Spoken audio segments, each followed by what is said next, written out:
Hey, what's going on, folks? So I wanted to put together a quick video to cover the course material for this week. So let's take a look at this. I'll try and make this as short as possible. So this class is an introduction to programming, and I should indicate, and I think I've mentioned this before, that this class is really supposed to be language independent, meaning that we're not studying a specific language, not going to write code in a specific language. However, we will have some exposure to a few different programming languages to include C++, Java, and some other programming languages, high-level programming languages. However, we are going to be writing what is known as pseudocode, which is not an actual executable language, but it's the primary purpose in this class is going to be so you can see and understand how the code is formatted when we're writing the code in some type of text editor prior to going through the compiler. So get familiar with the term pseudocode. But basically, it means fake code. It's just again a tool to get your brain wrapped around how certain control structures are used in the sequence of the code. A program, of course, is it's an ordered sequence of tasks or commands that are put together to accomplish a specific task. And now this slide I have in there may evolve over time.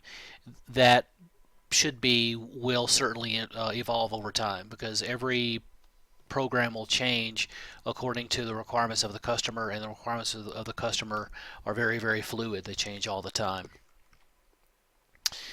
So when we start looking at writing any type of software product, whether it's an application or a module to an existing application or what have you, we go through what is known as a software development lifecycle. And if you've taken any programming or computer classes in the past, you'll know that there are many different types of software development life cycles, and you'll see a ton of them if you start moving into any type of software development. Um, so what we're going to cover in our class and what we'll use on all of our projects is going to be these 5 steps. We're going to analyze the problem, and that means prior to sitting down and writing any code, we need to understand the given requirements and understand what is precisely needed by the customer to the finest detail. So then we design a solution, and now typically the design of the solution is in 2 steps, and certainly in this class the first step is going to be to design that pseudocode, and then to translate that pseudocode into the code of the given language. Now, when you get into your own software development, you're probably not going to be working too much in pseudocode. You'll go directly from the analysis into the writing of that software. And then it's going to be the implementation. That means to deploy that software that you developed in the previous step in the production environment. Of course, there's going to be some testing and phasing in, depending on the environment and depending on how complex your resulting solution is. So, and part of those tests are going to, of course, produce results, and you want to verify the results to ensure that those results match what your customer originally requested. And as I've mentioned, the requirements for the customer evolve over time. So that means that we will certainly change the code and modify that application, modify that software to meet those new requirements. So this is the image that's used in the text. Not really a big fan of this, but this is kind of the same kind of deal. You do analysis and general solution, and then and you do the implementation phase, and then revise to meet new requirements. So this is what a lot of SDLC models will look like.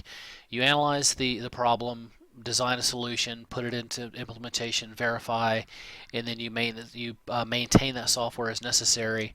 And in that maintenance, you go back into analysis and design and implementation and verification and so forth.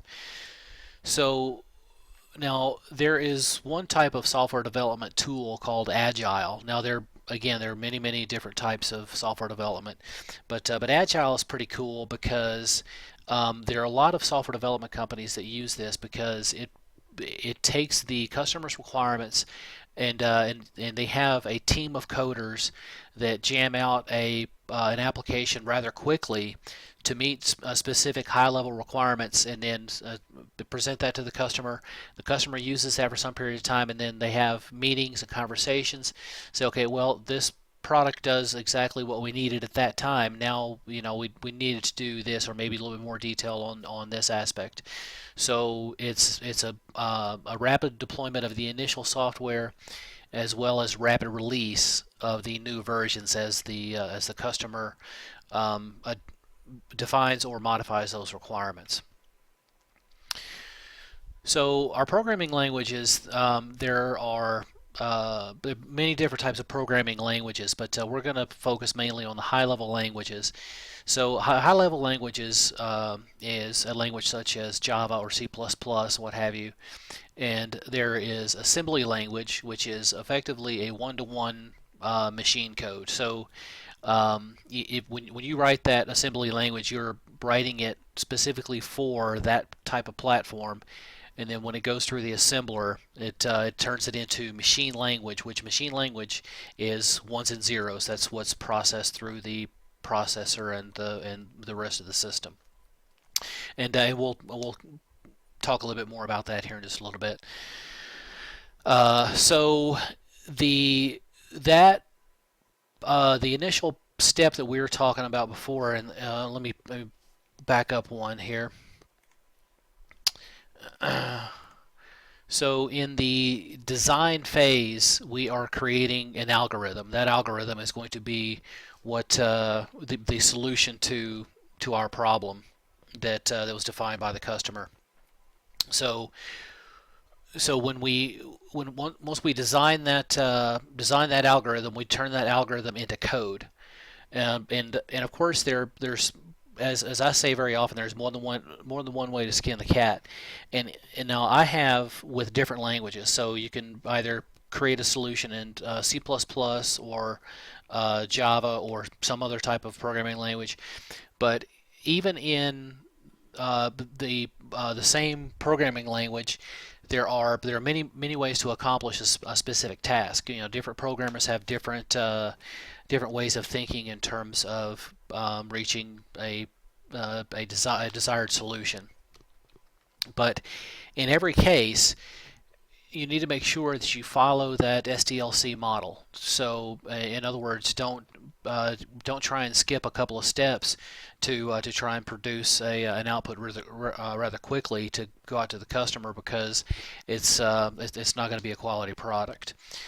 And one big pet peeve of mine is, as you write your code or after you write your code, go back and document. I cannot stress enough how important it is.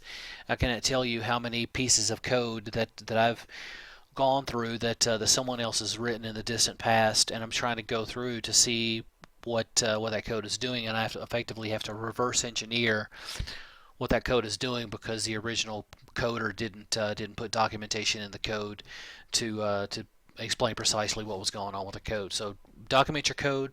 Our course material this week talked about that. So when we start our initial programs with pseudocode, make sure that you do that.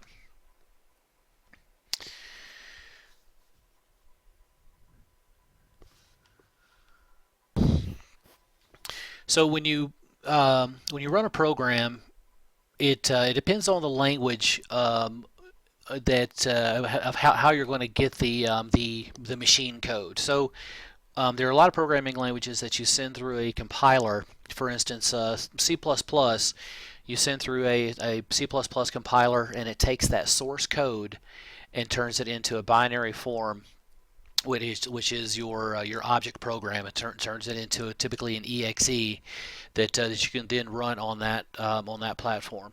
Now, once you send it through that compiler, it is that exe is specific to that platform.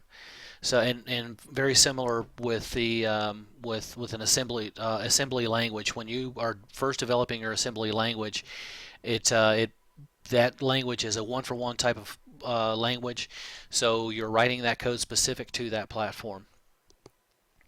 So and again, that the result of that sending that source code through the compiler is an object program for that for the specific machine. So as we write our programs, there are four basic types of control structures. There's sequential, which means that it happens one command at a time, and then there's conditional, which is the result of a test. So, for instance, you will say if this condition exists or this condition is true, then execute this. Otherwise, or else, execute this, or execute nothing at all and just go on to the next commands in the sequence. And then there are repetitive control structures, which are effectively loops. So you'll have for instance, a for loop will say for this condition or this many times repeat this process.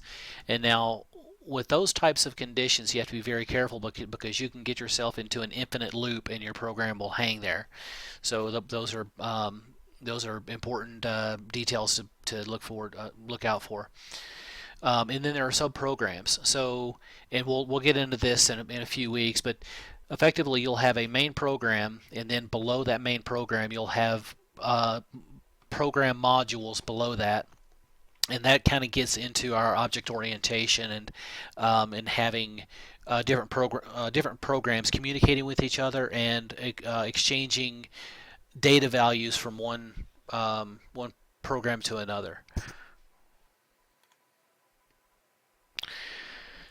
So this is an image from your text, and I'll not go through this in great detail. The information is in the book, but basically this gives you a good picture of what's inside the computer and what is being done to accomplish that the execution of those programs that you're writing.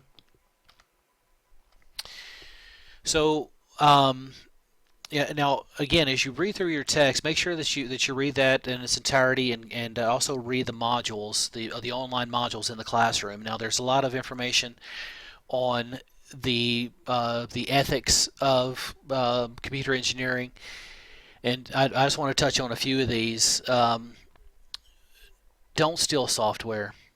Don't just because I mean there are a lot of people that I mean the engineers have worked really hard to develop the software, and they do that for a specific reason, and one reason is to make money for the company. And as software or anything else is pirated, then it costs more money for the rest of us to get that software.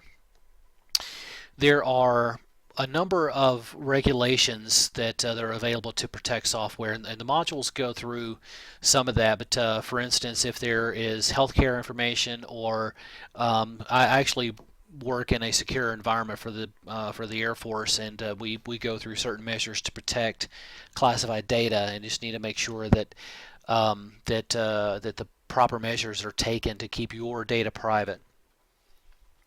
And protect your resources. Make sure that you have proper virus protection, and make sure that your virus signatures are up to date. Make sure that you have software that's going to prevent adware or any other type of malware from attacking your computer. Make sure prior to putting any kind of code in a production environment, make sure you review the code, and make sure that you test it in an offline environment, and make sure that you have a test bed that is as close to the production environment as possible. And finally, once again, make sure that you read through your modules and understand them, And that's about all I have for this material. If you have any questions about any of that, or if I've missed anything, please let me know, and we'll see you next week.